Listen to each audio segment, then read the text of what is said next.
Em nome do Pai, do Filho e do Espírito Santo. Amém. Oração que está na página 54 do A Glória da Cruz. Ó Jesus crucificado, que com infinito amor quiseste sacrificar a vida pela salvação. Aqui vimos para agradecer-vos tão grande bondade, mediante nossa entrega, arrependimento e conversão. Pedimos perdão pelas culpas que cometemos contra a justiça e a caridade fraterna. Queremos, como vós, perdoar, amar e acudir às necessidades dos nossos irmãos. Dai-nos força para carregar a cruz de cada dia, suportando com paciência os trabalhos e as enfermidades. Amigo dos pobres, dos enfermos e dos pecadores, vinde em nosso socorro. E, se for para o nosso bem, concedei-nos a graça que pedimos e fazermos uma boa meditação. Ó Jesus crucificado, caminho, verdade e vida, prometemos, fiéis ao vosso amor, seguir-vos hoje e sempre, a fim de que, purificados pelo vosso precioso sangue, possamos partilhar convosco das eternas alegrias da ressurreição. Assim seja. Amém. Amém. Então, uma boa noite a todos. O tema desta noite, nós estamos no penúltimo encontro nosso, então o tema dessa noite é meditar a paixão de Jesus. Meditar a paixão de Jesus segundo São Paulo da Cruz. Vou direto ao assunto porque já estamos atrasados, né? Nós vimos as bases que São Paulo da Cruz coloca para que eu e você sejamos uma pessoa de oração, para que a gente possa rezar e rezar bem. Essas bases colocadas, o objeto da nossa oração é passiocêntrico, é a paixão de Cristo. Então, o que eu vou rezar? O que nós vamos rezar? Nós vamos rezar, nós vamos meditar, nós vamos contemplar especialmente a paixão de Cristo. Essa é a tônica, essa é a verdade que São Paulo da Cruz resguarda para si e dá à congregação e a todos aqueles que se encantam, não é? Da sua pregação, do seu ensinamento. Esse voto de fazer da paixão de Cristo o objeto da nossa oração aparece na vida de São Paulo da Cruz com o nome de Memoria Passionis, fazer memória da paixão. Claro que São Paulo da Cruz ele viveu em uma época em que meditar a paixão de Cristo, para ele, era muito mais, no princípio, no início, um ato de devoção. Sim, um ato, então, de pura devoção.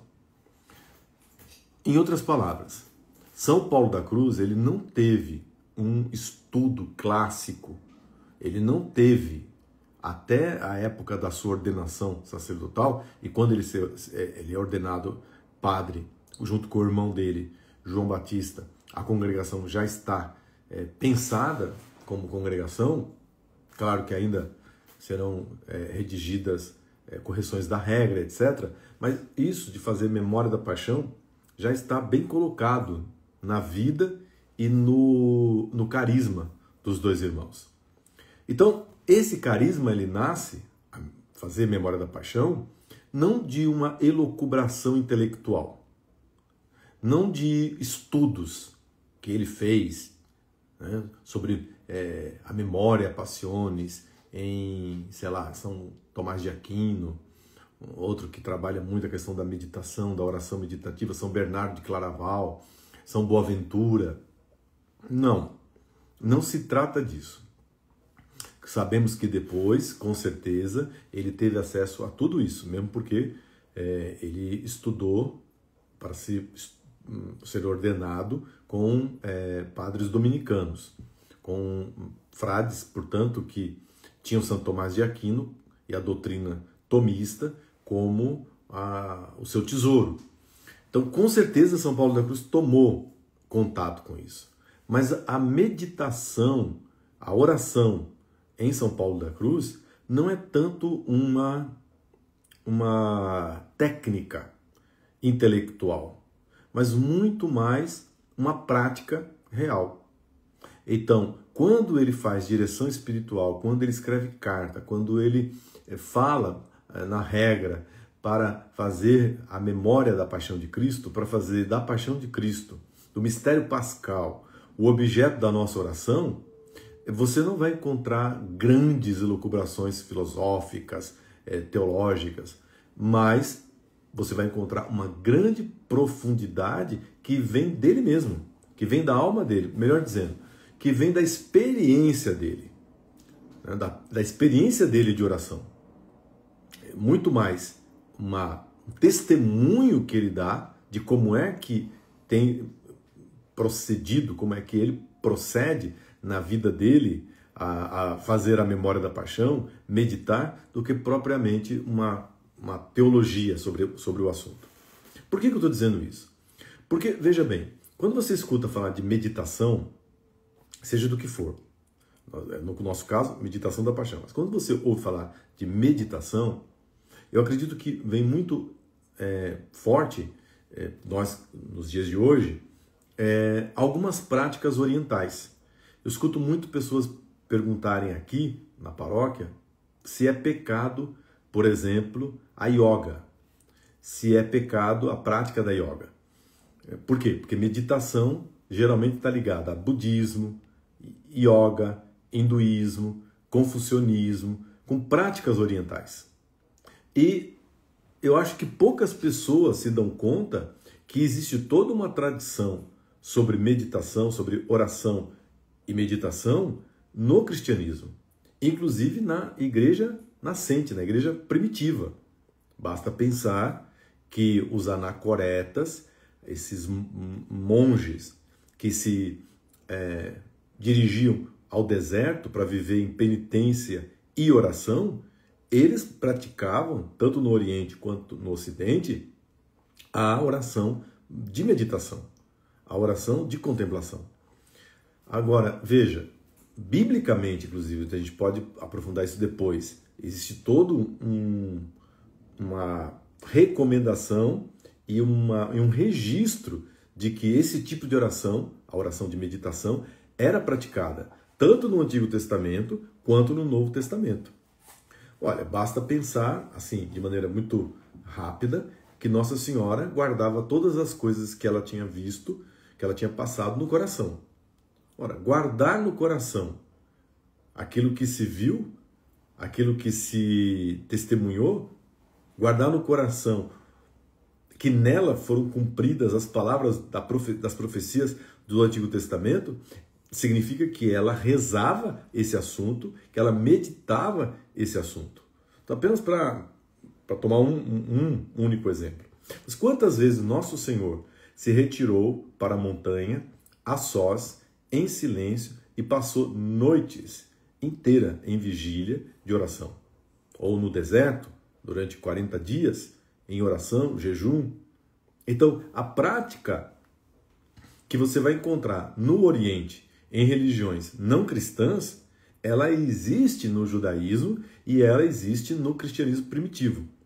É parte da nossa identidade cristã a oração e a oração de meditação.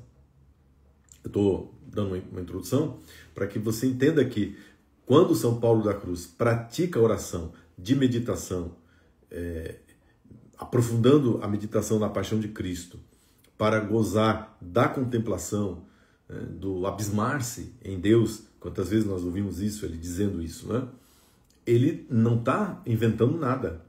São Paulo da Cruz, ele vem de uma tradição, ele é religioso, ele tem contato com a vida religiosa, ele era dirigido de um capuchinho, o padre com quem ele se confessava e fazia direção espiritual. Por exemplo, para você aprofundar na vida de oração, você tem que ter um diretor espiritual. Não é obrigatório, mas é muito necessário, né? E São Paulo da Cruz tinha um bom e rígido diretor espiritual quando ele era jovem. E, com certeza, esse diretor espiritual, que era um capuchinho, orientou não é, São Paulo da Cruz nesse caminho, nessa senda de uma vida de oração profunda, e ensinou com certeza para ele o que era certo, o que era errado, o que funciona, o que não funciona. Provavelmente, muita certeza, ele trazia para o diretor espiritual as experiências que ele tinha na vida de oração, as dificuldades que ele estava passando na vida de oração, e ali ele era orientado, ele era corrigido. Então, veja, ele não inventou a meditação. Agora, o que ele traz como conteúdo para a meditação é não somente um tema, mas uma realidade, que é a paixão de Cristo. Pense assim, não se trata de tema. Eu vou pensar, eu vou rezar, eu vou meditar sobre tal assunto. A paixão de Cristo. Muito mais do que um tema, é uma realidade que eu trago para o meu coração e para a minha mente, para que eu possa rezar. Vamos dizer isso de uma outra maneira, né? Se São Paulo da Cruz convida você para meditar a paixão de Cristo, então primeiro você tem que saber qual o procedimento, né? E aí nós vimos nas aulas, nas prédicas passadas. É preciso que você esteja concentrado, porque a meditação é isso, né? A oração de meditação é isso, é você concentrar-se vivamente, amorosamente, com todo o seu empenho em estar na presença de Deus, e no nosso caso, esse Deus que está crucificado. Basicamente é isso. Se você for ler Santo Tomás de Aquino ou São Bernardo de Claraval, meditar é exercitar a mente com uma reflexão séria. Tanto Santo Tomás quanto São Bernardo chamam a meditação de consideratio, uma consideração a respeito da verdade, de uma verdade. Então, seja qual for a oração ou a meditação, ela sempre terá como conteúdo, ela sempre terá como objeto a busca pela verdade. Contudo, a meditação é algo distinto, por exemplo, do estudo, porque também no estudo você busca a verdade. Se bem que um bom estudo exigiria da pessoa que estuda algum grau de meditação sobre aquilo que ele está estudando. E aí ele faz daquilo que ele está estudando algo mais do que uma simples apreensão. Compreende isso? Se eu leio, estou com a Bíblia na mão, o Evangelho do dia de hoje, e eu estudo esse Evangelho do dia de hoje, eu capto a verdade desse Evangelho do dia de hoje.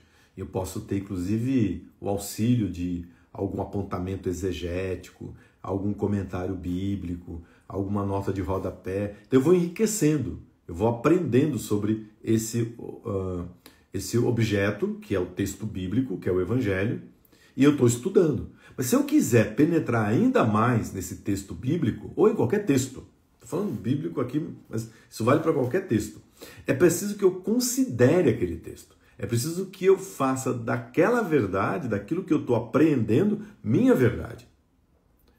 Então, a escolha do objeto é a verdade. Eu quero alcançar a verdade. Cai na minha mão um livro que não presta. Cai na minha mão um livro coberto de ideologia. Para eu considerar, eu já considero aquilo ali uma porcaria, já considero aquilo um erro, já considero aquilo e eu não vou perder meu tempo com aquilo. A não ser que eu precise estudar para combater, para fazer apologia, para fazer apologética, ou seja, a defesa da fé contra aquilo que é uma inverdade, é uma mentira, é uma heresia. Veja, mas eu, para poder chegar a essa dinâmica, eu precisei pular do mero estudo, transferir-me do mero estudo para uma consideração mais profunda. De sorte que, basicamente, é quase impossível você ser bom estudante, bom leitor, assistir bem o filme, vê bem a realidade se você não para e não considera profundamente na tua mente aquilo que está se apresentando. No caso da oração, o objeto é Deus. Deus crucificado. Então, para que eu possa considerar Deus e Deus crucificado, me ajuda muito um salmo, me ajuda muito um texto, me ajuda muito a Bíblia, me ajuda a própria imagem de Jesus crucificado, me ajuda os mistérios, sejam eles quais forem, da fé. Eu sempre posso abstrair o caráter passiológico, o caráter de entrega, de sacrifício, em qualquer cena da vida de Nosso Senhor, de qualquer passagem da Sagrada Escritura. Mas para que eu possa rezar aquilo, eu preciso considerar aquilo com algum grau de profundidade. Então, meditação é mais do que um estudo bíblico. Tem gente que acha que é isso, né? Eu peguei o texto de hoje, aí eu vou rezar. Aí eu li, estudei, meditei, ou pego a vida de um santo. Aí eu li, meditei sobre aquilo, que interessante e tal. Bom, isso é o intelecto. É o intelecto trabalhando. E o intelecto compõe, ele faz parte da nossa ação orante, da nossa atitude de oração. A oração não é uma coisa irracional. A oração não é ficar procurando ver brilhos, ver cores, ver anjo, ver coisas. Se vê, muito bem. Tem que fazer discernimento dos espíritos para ver se viu mesmo ou se você está caindo aí numa roubada, né, mental, uma ilusão, talvez até algum tipo de distúrbio psicológico ou uma cilada do demônio, enfim. Mas se você está decidido a rezar e aquele é o teu tema da oração, aquele é o assunto da tua oração, saiba que o assunto, o tema é Deus, é a verdade que se encontra em Deus. Então, de certo modo, eu faço aquilo que Santo Tomás chamava, e São Bernardo também, de certo modo, inquisitio veritatis. Ou seja, eu vou buscar a verdade, eu vou colocar essa verdade em manifesto, eu vou colocar esta verdade para além da minha inteligência, eu vou colocar essa verdade como parte da minha vida. Então, a oração de meditação, ela faz um salto da inteligência para o coração. A mente repousa naquela realidade. A mente repousa naquela verdade. Por isso, o ambiente não pode ser um ambiente de distração. Por que São Paulo da Cruz pedia que as casas fossem retiros? Por que São Paulo da Cruz insistia com os leigos? Que eles encontrassem um lugar para meditar, para rezar. Exatamente por quê? Porque se a minha mente vai dar um salto, né? Então não estou simplesmente estudando, que aí um fala aqui, outro fala ali, como faz na escola, né? Como acontece na escola. Não é? Se bem que até na escola atrapalha. Quando se exige a leitura de um texto ou a atenção de um texto, se um colega começa a falar ali e outro começa a falar lá, a aula já está degringolando, ela já está indo por água abaixo. Quanto mais a oração. Então, o lugar, o silêncio, o recolhimento. Isso é fundamental para a vida de oração e para fazer a meditação. Depois você não pode ir preocupado em quanto, se você passou do tempo, quanto tempo eu posso ficar aqui, porque eu tenho outra coisa para fazer depois. Então, já resolva isso. Coloque um despertador. Antigamente se colocava uma ampulheta.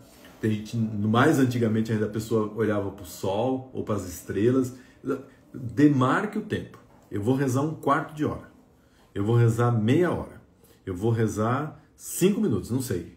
Mas, então, determine o seu tempo de oração. Esse tempo de oração, lembre-se que ele inclui a oração vocal, um texto, que vai, ou uma imagem, que vai ser o embasamento intelectual, e depois você vai precisar mergulhar naquilo. Então, para mergulhar naquilo, você precisa estar ali naquele lugar. E aí, veja, é que a Igreja Católica, ela não desconsidera as técnicas orientais de concentração, porque é necessário concentração. Então, se você aprende, por exemplo, as práticas da yoga como exercício de concentração, respiração, de o corpo inteiro estar ali presente, porque é isso que é a parte técnica, é a parte da yoga enquanto exercício. Bom, isso não tem problema nenhum. O problema é que você não pode rezar como um hinduísta, você não pode rezar como um budista, você é católico. Então, se você pratica yoga e dali da yoga, dos exercícios, você pula para o mantra, você pula para a concepção panteísta de uma energia divina que percorre o planeta, a mãe Gaia, a mãe Terra, e aí você tem que entrar em conexão com as árvores, com os pássaros, porque tudo é Deus. Não, acabou, você não é mais católico aí.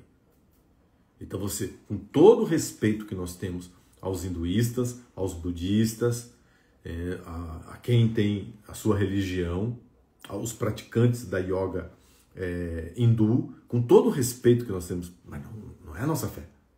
Eu não posso me colocar numa posição de sincretismo, de falsidade ideológica.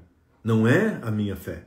Eu não posso captar aquilo como se aquilo fosse inócuo para minha vida de oração. Não. O conteúdo vem junto.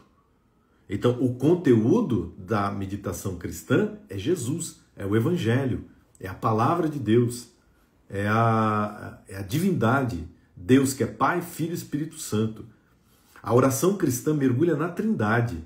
E nessa Trindade que se revelou plenamente como amor expresso em Jesus crucificado. Que aí aí é São Paulo da Cruz. Aí é purinho São Paulo da Cruz.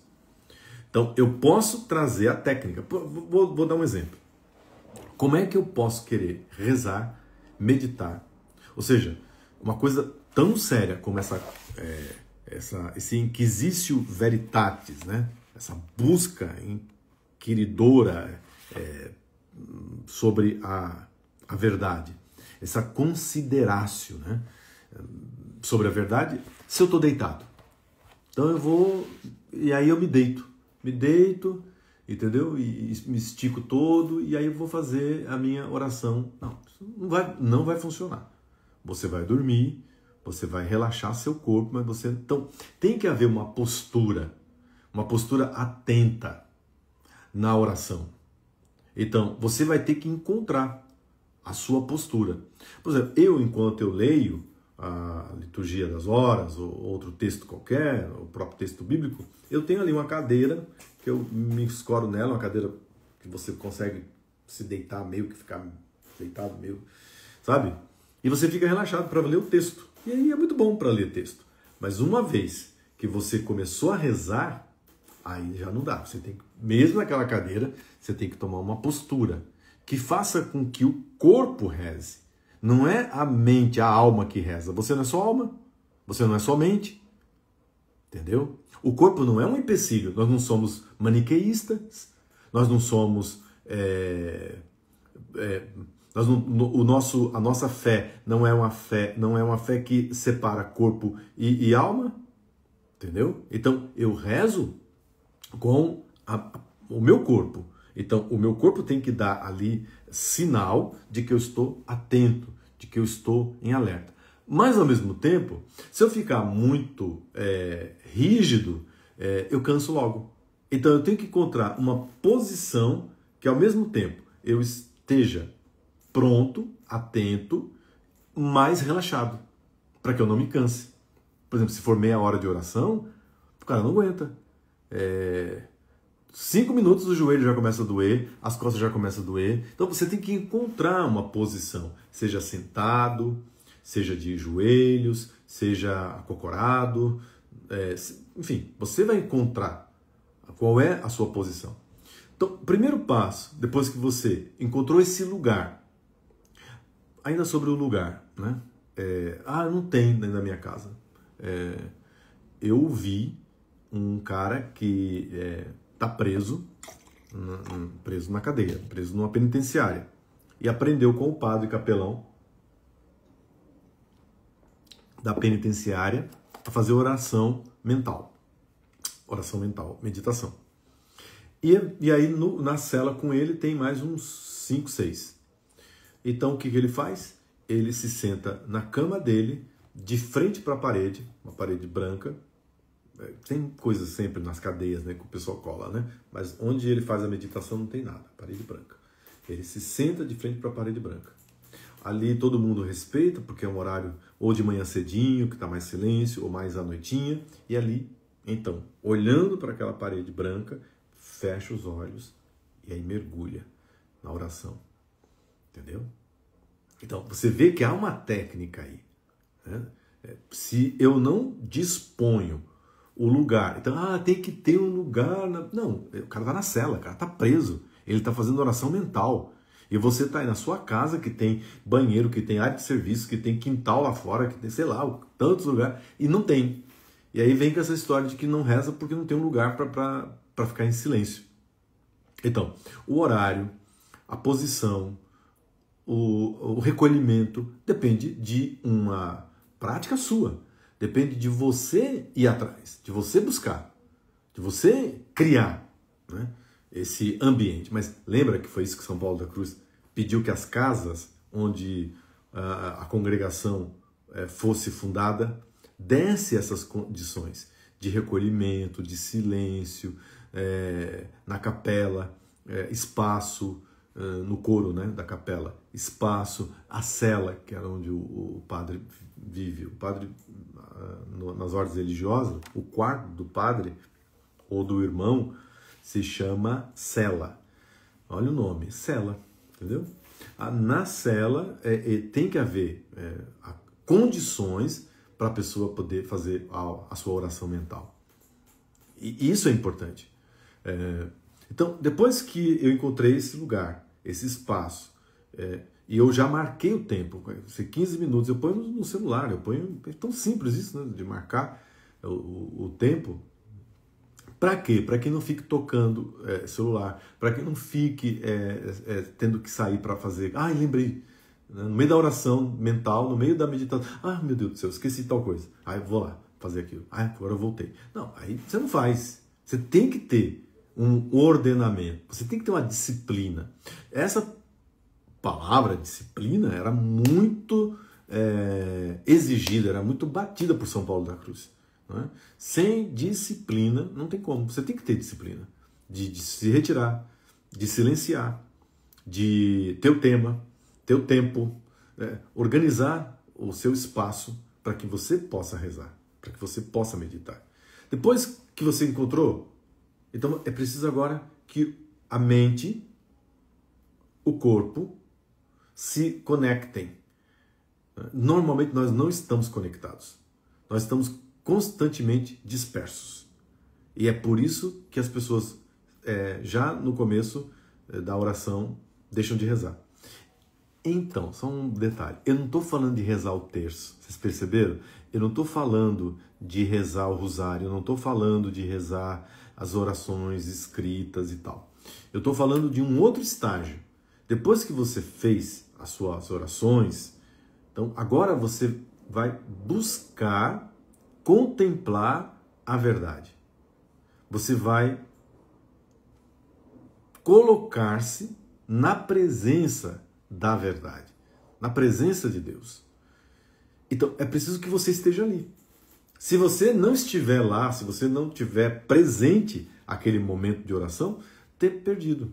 Então, muitas vezes as pessoas desistem de rezar, como eu estava dizendo, porque ela nunca está ali. Ela está sempre distraída com outra coisa. Ela está sempre ocupada com outra coisa. Ela está sempre deixando de fazer... eu deixei de fazer aquilo, mas depois eu vou voltar para fazer aquilo. Então, a oração não é o principal. Compreendeu isso que eu quero dizer? Então, eu preciso me pôr ali. Então, tem técnica para se pôr ali. Tem jeito para se pôr ali. Então, primeira coisa é pedir a graça do Espírito Santo. É o Espírito Santo quem nos conduz à oração. nos evangelhos, é o Espírito Santo que conduziu Jesus ao deserto, para que ele possa rezar, para que ele possa se preparar para o ministério público dele. Então, o condutor não é o consolador, é aquele que faz a ponte, não é? É aquele que faz a ignição. Tanto que o Espírito Santo, o símbolo dele é o fogo, né? Então nós precisamos de uma ignição, de um start, nós precisamos e é o Espírito Santo. Então nós invocamos o Espírito Santo. E isso pode ser feito através da percepção da própria respiração. Então você sente a respiração. Ó, eu estou sentindo que o meu corpo está aqui, ó. Meu corpo está aqui. Eu estou aqui. Eu sinto meus pés no chão. Eu sinto minhas coxas tocando em minhas costas, a cadeira. Minha mão está tocando aqui a mesa. Só de respirar corretamente, eu já vou sendo acalmado. E aí então eu invoco o Espírito Santo. Eu posso dizer, vinde, Espírito Santo. Vinde, Espírito Santo. Eu posso dizer, Jesus, filho de Davi, tem misericórdia de mim, tem piedade de mim. Ou eu posso dizer apenas, Jesus, Jesus. Eu posso dizer, Maranata. Maranata, é do aramaico, né? Vem, Senhor Jesus. Vem, Senhor Jesus. Porque eu encontro com ele, né? Vem, Senhor Jesus. Maranata. Veja, quando um hindu, um budista ou um cara que não tem religião nenhuma faz esse exercício, pergunte para qualquer médico, para qualquer neurologista, para qualquer pessoa que lide com psicologia, com psiquiatria. O simples fato de você parar, de você acalmar o seu coração e concentrar a sua mente e o seu corpo, a sua respiração, tudo em sintonia, ali naquele lugar, só isso já é um ganho para a pessoa. Só isso já dá para a pessoa uma paz, um alívio, uma quebra de ansiedade. Compreende? Tem gente que brinca, né? Ah, eu sou ansioso por fazer isso. E na hora que eu começar a respirar, já vem a ansiedade se eu estou respirando certo. Não. Pode ser que no começo, sim. Pode ser que você esteja num grau de ansiedade tão complexo que no início aconteça isso. Mas tudo na vida é prática, né? Então, à medida que você vai fazendo, você vai percebendo o retorno que isso tem, o bem que isso faz. Veja, e essa parte é sua, porque a graça de Deus, ela supõe a natureza, ela supõe que você está cooperando, Deus supõe que você está fazendo a sua parte, que você está se esforçando, não é? Que você está operando favoravelmente para a oração. Então tudo isso foi coisas que você amelhou, trouxe, procurou e pronto, agora estou aqui. Vem, Senhor Jesus. Então, se é a paixão de Cristo, então a minha mente já vai para o crucificado. A minha mente já vai para uma cena da paixão, ou para qualquer cena. Então, veja, de novo, as imagens e os afetos estão agindo. Imagens intelectivas, né? Da inteligência. Então, a paixão de Cristo, o Calvário, o Gólgota, as santas mulheres, São João Evangelista, os judeus, os soldados romanos. É uma cena que a minha mente capta. Mas à medida que eu vou me aproximando intelectivamente, aquilo que é uma imagem intelectual, agora conecta-se, faz uma conexão com o coração. E aí se torna afeto, se torna afeição. Quem está sofrendo ali na cruz? Como ele está sofrendo na cruz? Por quem ele está sofrendo na cruz? São as perguntas que São Paulo da Cruz dava como orientação para esse momento de aproximação. Quem é essa que chora aos pés da cruz? Que lágrimas são essas? Por quem ela chora? Então você, veja, isso é um ritmo, com a respiração e um profundo silêncio. A mente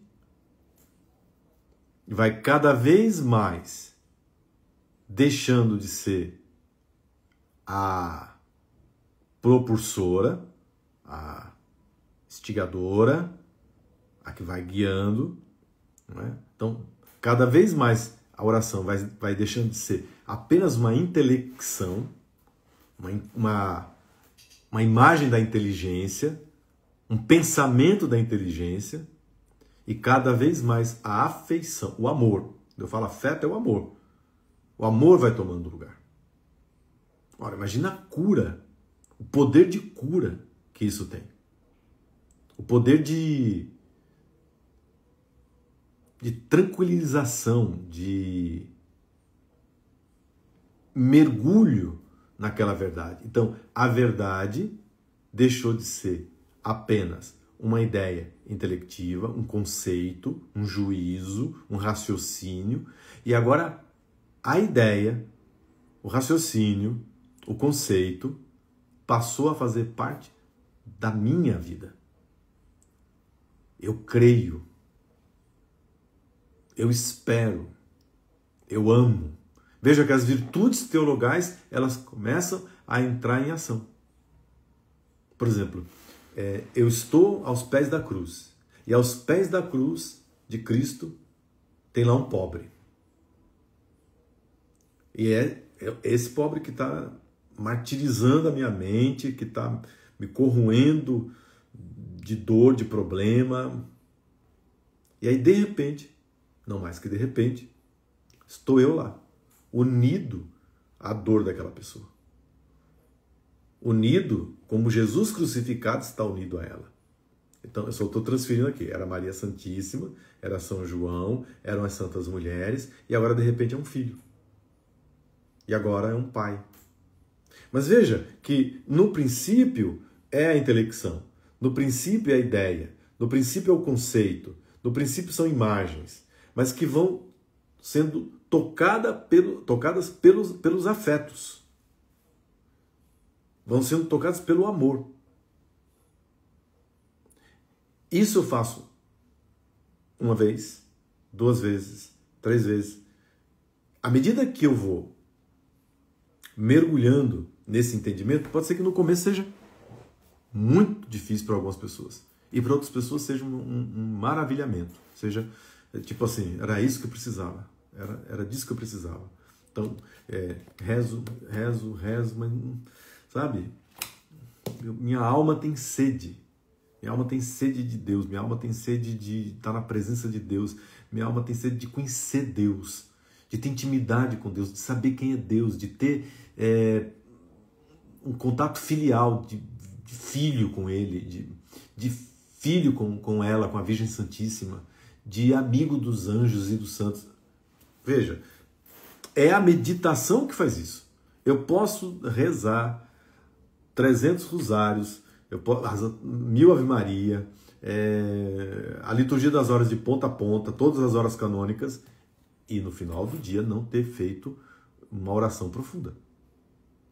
Não ter feito uma oração profunda. E aí você percebeu que o cara que é muito intelectual, ele vai ter que dar espaço para o coração, para os afetos. E a pessoa que é muito afetiva, se ela não tiver esse primeiro momento de inteligência, de conteúdo, também ela não reza. Então, é o homem todo que está rezando. O preguiçoso, o relaxado, que se deita de qualquer maneira, também não vai rezar. Porque o corpo reza junto. Né? O corpo reza junto. Então, a postura pode mudar? Melhor não. A princípio pode ser que você queira mudar, né? a posição. Mas à medida que você vai rezando, não. São Paulo da Cruz ficava horas fazendo oração mental e ele nem se mexia. E às vezes ele entrava em êxtase e as pessoas só iam perceber que ele estava em êxtase porque ou ele levitava ou alguma luz aparecia em torno dele, tem um testemunho, já ele idoso, de uma dirigida dele, de uma pessoa que ele orientava, chamada Rosa Calabrese, que ela vê que ele em êxtase e tá acontecendo alguma coisa ali, que ela não sabe o que é. Depois ela teve coragem de perguntar para ele, e ele disse que Nossa Senhora veio até ele, trazendo nos braços o menino Jesus, e que o menino Jesus o abençoou. E, claro, é todo uma linguagem mística. Então, você saiu do devocionismo, né, do dolorismo, ai, como ele sofreu, ai, coitadinho de Jesus, do coitadismo, do dolorismo, e você foi para uma outra dimensão. Você foi para uma outra dimensão. Então, isso é crescimento na vida espiritual. São Paulo da Cruz provavelmente leu Santa Teresa d'Ávila. Nós não temos, que eu saiba, nenhum testemunho que ele tenha lido as obras de Santa Teresa d'Ávila. Mas é muito provável que ele, uma pessoa tão interessada na vida espiritual, tenha deixado de ler, não tenha lido. E quando você conhece um pouquinho da espiritualidade de Santa Teresa d'Ávila, ela diz que para a vida de oração começar e aprofundar-se, é preciso dar o primeiro passo. Sair da mediocridade, da irregularidade, da não perseverança e dizer, eu vou rezar. E aí eu tenho que fazer um pacto com Deus de oração. São Paulo da Cruz diz assim que a porta do castelo, né, a porta de entrada para a vida de oração é a cruz de Cristo. Então é o lugar mais simples, mais fácil, porque toca a inteligência, toca as emoções, toca os afetos, toca o coração.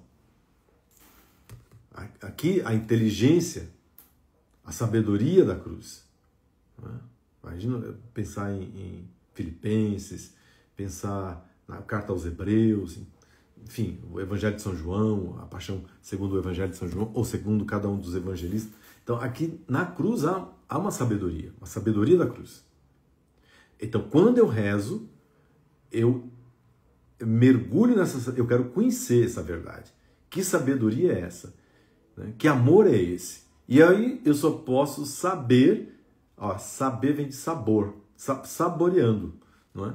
Experimentando.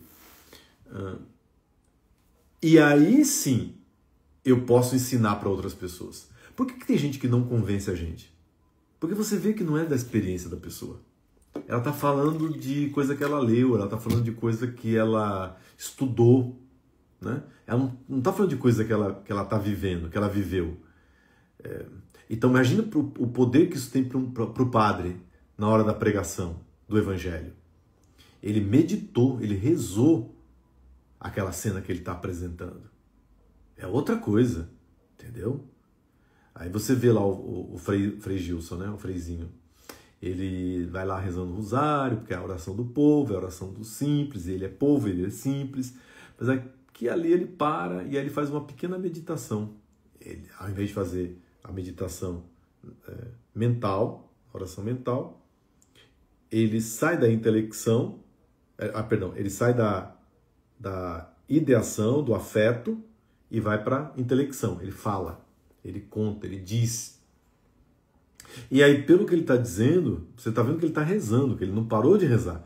Ele continua rezando. Mesmo quando ele está exortando, mesmo quando ele está dando um conselho. Né?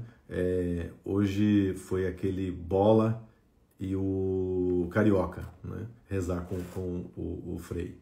Gente, isso é coisa mais inusitada do que o Bola e o Carioca rezando o rosário. Um com a mãe, se não me engano, e o outro com a esposa. E aí eles fazendo perguntas, eles... Sabe assim, a simplicidade. Mas tudo que o Frei dizia não era do catecismo que ele tirava. Assim, claro que tem conteúdo do catecismo, claro que tem conteúdo do Evangelho, claro que tem conteúdo da teologia que ele estudou, mas é tudo muito simples, porque é da vida da pessoa. Ele experimentou aquilo que ele está dizendo. Então, por que eu estou dizendo isso? Porque São Paulo da Cruz dizia que fazer memória da paixão é para poder levar a memória da paixão de Cristo para as pessoas. Que pessoas? Em primeiríssimo lugar, os abandonados, os pecadores, as pessoas que estão na sarjeta, para essas pessoas. Em primeiríssimo lugar. É isso.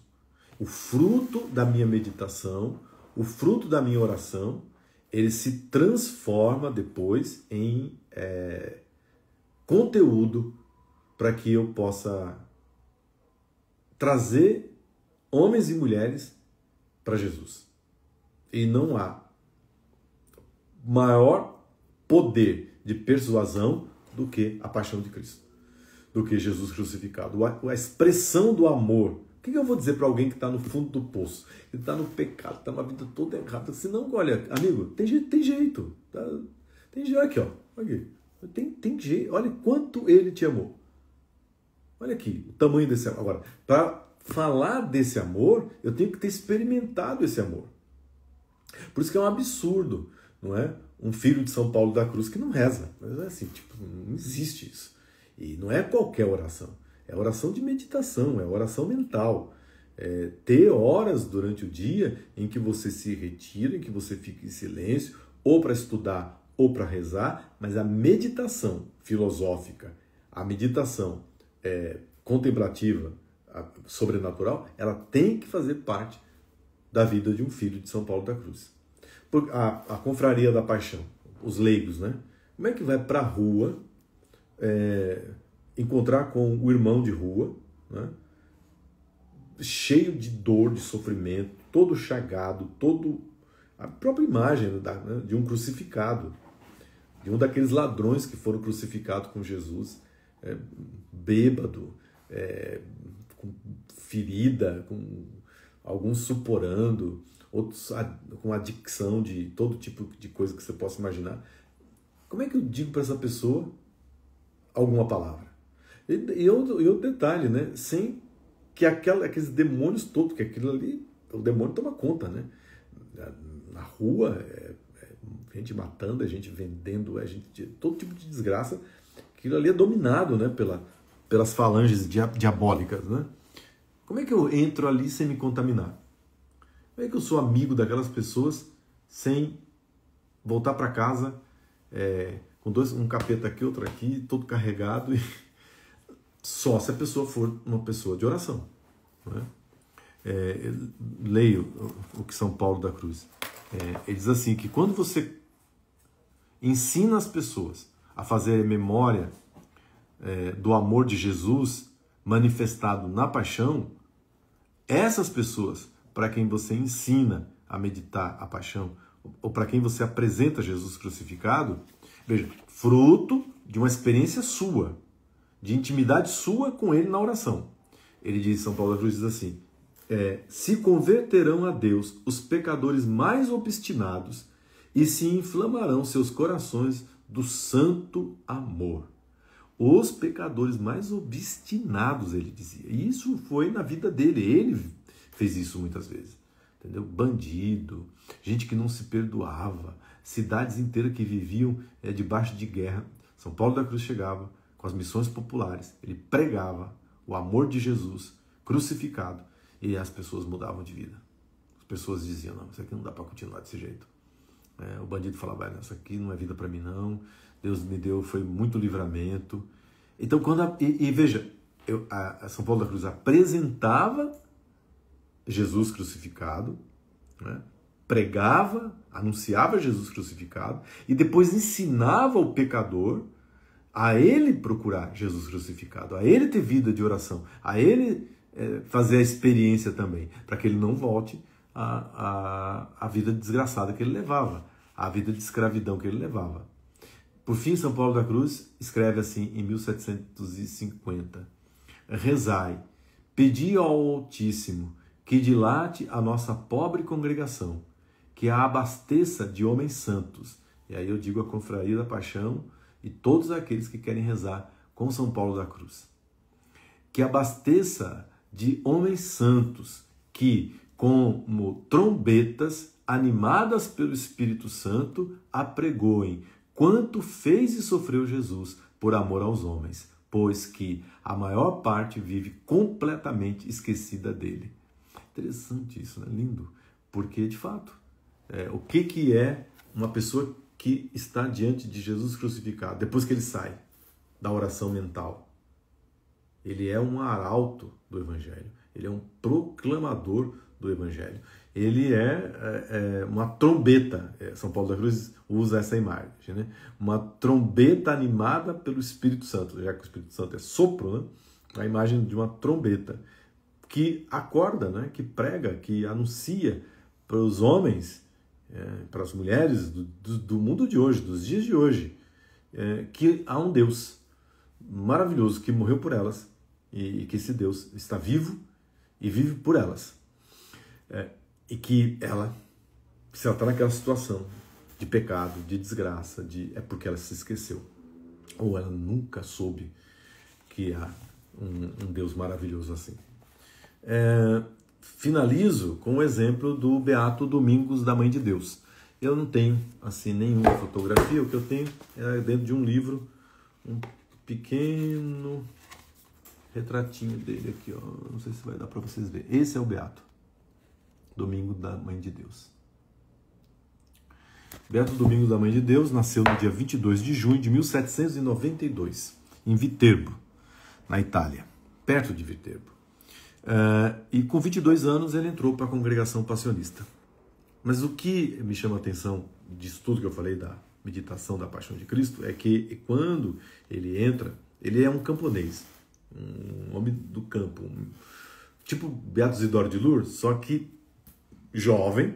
Beato Isidoro era mais velho, e o Beato Isidoro não teve oportunidade de estudar como ele estudou, como ele teve oportunidade de estudar. E ele se revelou um crânio, um gênio dentro da congregação.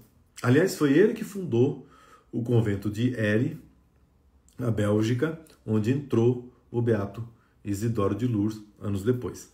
Foi ele que fundou, foi o Beato Domingos da Mãe de Deus. Ele saiu da Itália, foi para a Bélgica, mas o olhar dele era para a Inglaterra, para pregar o Evangelho na Inglaterra. Lembre-se que a Inglaterra, ela passou por protestantismo. A igreja da Inglaterra é uma igreja nacional, é uma igreja que tem o rei como seu protetor, dirigente, enfim. E que tem uma séria dificuldade com a Igreja Católica, né? Para dizer o mínimo, né? Uma séria dificuldade. E que perseguiu pesadamente, inclusive com um tipo de inquisição, a Igreja Católica na Inglaterra. Então, aos poucos é que a Igreja Católica pôde se firmar na Inglaterra. A igreja foi muito perseguida, muito perseguida. Colocar um missionário lá, abrir uma igreja, era um negócio complicadíssimo. Pedir licença, um monte de licença, para abrir casa conventual, um monte de licença. Fora o ódio que os anglicanos, que os ingleses tinham por padre e por católico, né? Mas São Paulo da Cruz tinha dito que os filhos dele iriam evangelizar a Inglaterra. E o Beato Domingos da Mãe de Deus, devotíssimo de Nossa Senhora, vai para a Inglaterra e funda em Aston Hall, perto de Londres, uma comunidade passionista. Nesta época havia um movimento chamado Movimento de Oxford, na Universidade de Oxford, entre anglicanos intelectuais, professores, bispos, sacerdotes anglicanos, de estudo da patrística, um retorno à leitura das fontes. Então, um movimento pró-católico nesse sentido, né, de uma igreja que tem fincadas as suas bases na tradição, e não somente no sola escritura, somente na Bíblia, né? A consciência de que a Bíblia nasceu da igreja, e não o contrário, né? Primeiro veio a igreja, depois veio a Bíblia. Aliás, foi a igreja que disse, essa é a Bíblia. Esses são os 27 livros. Esses daqui são os do Antigo Testamento. Esses são os do Novo. Esses daqui não são válidos. Esses daqui são válidos. Isso aqui é a Trindade. Isso aqui, ó, essa leitura aqui, ó, Aqui significa que o Pai é Deus, o Filho é Deus, o Espírito Santo é Deus. Não são três deuses, é um Deus só, em três pessoas distintas. Né? Não é um Deus que se apresenta com a cara de uma hora de pai, e na outra hora ele se apresenta como filho. Não, isso aí é uma heresia, chama-se modalismo. Quem fez tudo isso antes de Constantino foi a Igreja Católica. Entendeu? Nós estamos celebrando 1700 anos do Concílio de Nicéia. Entendeu? E a Igreja Católica não nasceu em Nicéia. As coisas que foram ditas em Nicéia eram cridas desde o princípio. Então, veja, esse movimento de volta às fontes estava acontecendo lá, quando o Beato Domingos da Mãe de Deus, junto com outros passionistas, fundam, pertinho, uma casa, um convento, e começam a fazer pregações, começam a dar cursos, pregações de retiro, são chamados para palestrar. E como ele era um intelectual, um cara inteligentíssimo, ele começou a escrever material que dava suporte para mostrar que a única e verdadeira igreja é a Igreja de Jesus Cristo, fundada por ele, a Igreja Una, Santa, Católica e Apostólica, cuja sede é em Roma, o sucessor de São Pedro é o Papa, e, enfim, a defesa da fé católica, a defesa da identidade católica. Já que eles estavam buscando a identidade primitiva da igreja, a identidade primitiva da igreja é católica. E com esse trabalho de evangelização, a apresentação de uma coisa que nessas igrejas protestantes, de um modo geral, muito eivada de liberalismo, de intelectualismo, de racionalismo, pouco espaço havia para a piedade, para a devoção, para o coração, para as coisas afetivas. E a Igreja Católica, basta pensar em Nossa Senhora. Né? Nossa Senhora não é uma ideia, não é uma ideia de mariologia. Nossa Senhora é uma mãe que pega no colo, que intercede. Filho, eis aí tua mãe. Mãe, eis aí o teu filho. Filho, eles não têm mais vinho. Então é uma experiência de mãe na minha vida, né? Que Deus me deu.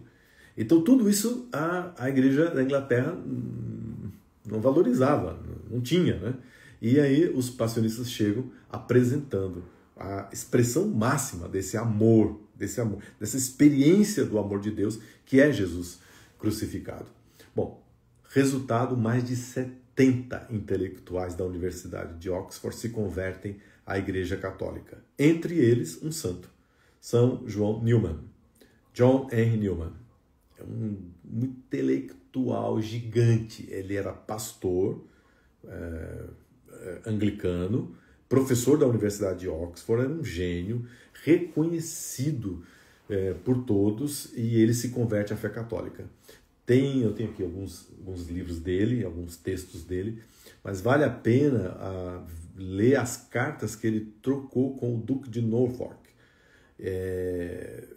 O Duque tentando convencê-lo de que ele tinha feito uma escolha errada, indo para a Igreja Católica, e ele respondendo do porquê que ele volta para a Igreja Católica, porquê que ele se converte à Igreja Católica, tendo nascido anglicano, crescido na Igreja Anglicana, professor de Oxford, professor de teologia, professor de Sagrada Escritura, professor de patrística, e agora é padre, porque ele não somente se converte, mas depois ele entra para o oratório de São Felipe Neri. Ele vai ser padre oratoriano. E depois, já velhinho, o Papa o faz cardeal da Santa Igreja, cardeal padre. E tudo isso graças a esse trabalho magnífico do Beato Domingos da Mãe de Deus. Foi um movimento assim de conversões, de gente voltando para a Igreja Católica. Foi um negócio, e fora o crescimento, né, de paróquias católicas, de povo sendo assistido, povo católico sendo assistido. Ele tem um mal súbito e ele estava indo fundar um terceiro convento lá na região. E ele, no trem ele tem um mal súbito e ele é socorrido, por incrível que pareça, numa pensão que pertencia a uma família protestante. E ali ele então entrega a alma a Deus, rezando por aquela família e oferecendo a Deus a sua vida pelo verdadeiro ecumenismo. O verdadeiro ecumenismo é que todos sejam um em Cristo Jesus e na sua santa igreja, por ele fundada. Esse é o verdadeiro ecumenismo, né? Muito bem, era isso que eu tinha para falar. Obrigado aí quem elogiou, dizendo que gostou. Já tem gente dizendo que foi bom.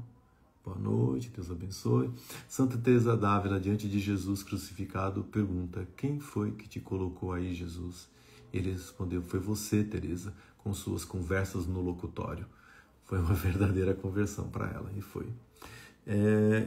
Era a imagem de Jesus et homo, aquele manietado na coluna. Ela passava sempre na frente. E Jesus amarrado ali, ela nunca se deu conta. E aí é o dia que ela chama o dia da conversão dela, né? Que ela deixa de ser uma freirinha regateira, faladora, falastrona, e passa a ser uma mulher de oração. Ou seja, não quer dizer nada o fato de você ser freira, né? Se você não está fazendo a coisa certa. Muito bem, gente. Que o Beato Domingos da Mãe de Deus interceda por nós. Que o glorioso São Paulo da Cruz interceda por nós. Semana que vem nós vamos falar sobre Santa Gema Galgani. Aí não tem um tema, né? Nós vamos falar um pouco sobre a oração de Santa Gema Galgani.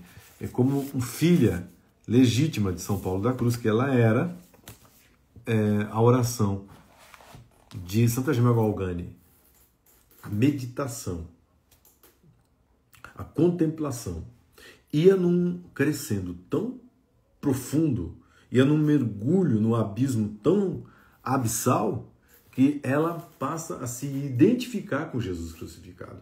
Porque é isso que a oração faz. A oração ela deve ser unitiva, né? Nos une a Deus, nos une à verdade da nossa fé, aquilo que nós esperamos, o céu, né? A glória, o purgatório, nos une, né? A tudo que é verdadeiro e santo.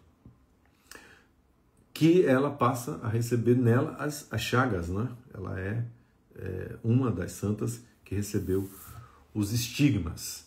Então, tamanha era a união dela, a oração dela unitiva, contemplativa, que fenômenos místicos se multiplicavam. Ah, padre, então quer dizer que vai muito. Não, né? Então, porque se eu tiver então oração mental e contemplativa, então eu vou ter fenômenos místicos, eu vou ter... vai aparecer até estigma em mim. Acho difícil, porque isso é obra de Deus e não do homem. Muito bem, muito obrigado, todo mundo agradecendo aqui. Obrigado e bom descanso, obrigado e bom descanso. Gente, Deus Nosso Senhor nos abençoe e nos guarde. Por intercessão da bem-aventurada Virgem Maria, Nossa Senhora de Lourdes e do glorioso São Paulo da Cruz, abençoe-vos o Deus Todo-Poderoso, o Pai, o Filho e o Espírito Santo. Amém. Tchau, tchau.